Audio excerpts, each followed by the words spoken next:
Good morning বন্ধুরা, সবাই কেমন আছো? আশা করছি সবাই খুব ভালো আছে। তো আমিও ভালো আছি। আবারও একটা নতুন ভিডিওতে তোমাদের সবাইকে জানাই ওয়েলকাম। তো বন্ধুরা, কালকে রাত্রিবেলা ঘুমাতে ঘুমাতে 2টো বেজে গেছে।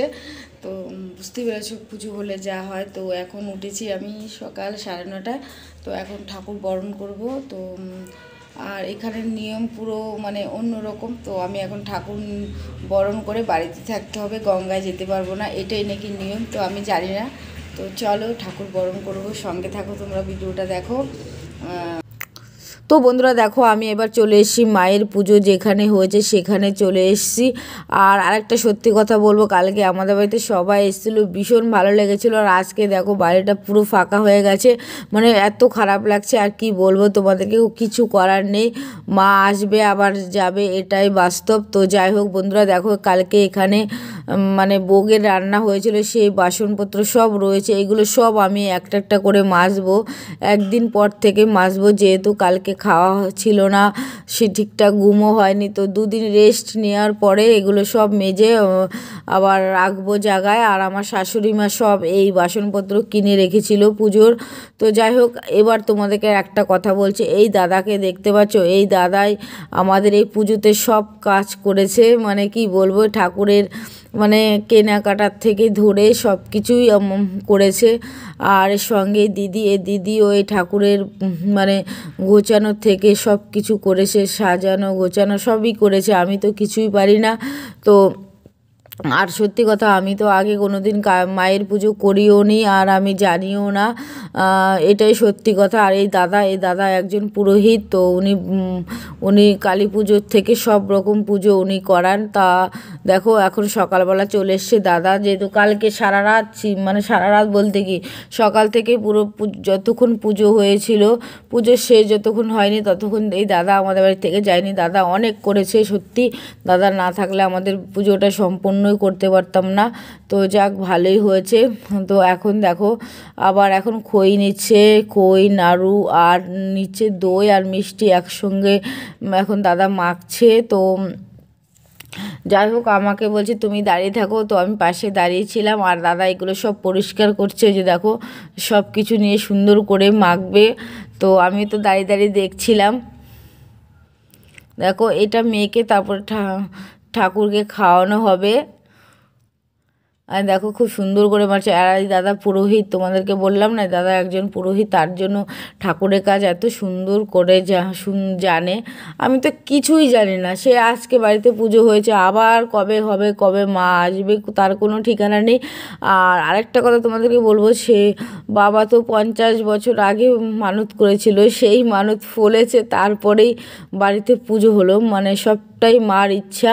তো 2 বছর হলো, মানে মানে যেটা মানত করেছিল ফলেছে, কিন্তু পুজো করবে করবে করে না আর করাই হয় না, মানে করবো করবো করে করে হয় না। তো এবার মানে এই পৌষ মাস, তো এবার একটা মানে সব বসে হঠাৎ করে ডিসিশন নিয়ে গেল। তখন এই দাদা পাশ থেকে বলেছিল তুমি করো, আমি আমি আজ থাকবো পাশে। তো যাই হোক দেখো, আমি এখন বরণ করে নিচ্ছি মাকে। তো দিদি আমাকে পাশ থেকে সব দেখিয়ে দিচ্ছিল যে এভাবে এভাবে করো। তো আমি এভাবে করছিলাম, দেখো। আর ডাক ডাক বাজছিল, শঙ্খ বাজছিল, কপিরাইট আসবে, তার জন্য আমি মিউট করে দিয়ে আমি ভয়েসটা দিচ্ছি। নাহলে বন্ধুরা, ভিডিও করার পরে যদি কপিরাইট আসে না, ভীষণ কষ্ট হয়, তার জন্য আমি আর ভয়েসটা পরে দিচ্ছি।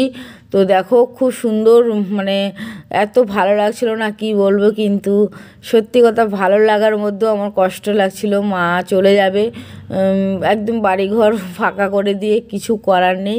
তো এটাই বাস্তব। তো সব কিছু মানে আমার মনটা সত্যি খুব কষ্ট হচ্ছিল। এই পুজো হবে হবে ধরে না, 2 দিন ধরে না এত ভালো লাগছিল না কি বলবো। আর আমাদের বাড়িতে পুরো হঠাৎ করে পুজো হয়েছে, মানে পুজো ঠিক হওয়ার পর থেকে না খুব ভালো লাগছিল যে বাড়িতে সবাই আসবে, সত্যি খুব ভালো লাগছিল। আর কি করে যে 2টো দিন পার হয়ে গেল বুঝতেও পারছি না। তো যাই হোক, বাড়ি ঘর মানে পুরো ফাঁকা হয়ে যাবে। তো মাকে বলছি যে আবার যাতে আবার আসে আমাদের বাড়িতে, তাহলে আবার মার পুজো হবে, আবার সবাই আসবে, খুব ভালো হবে। দেখো এই কথাই আমি মনে মনে বলছিলাম। তো সঙ্গে থাকো বন্ধুরা, ভিডিওটা দেখো।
দেখো এখন আমি মাকে খাওয়াচ্ছি, আর আমার এত ভালো লাগছে না বন্ধুরা, কি বলবো, খুব ভালো লাগছে।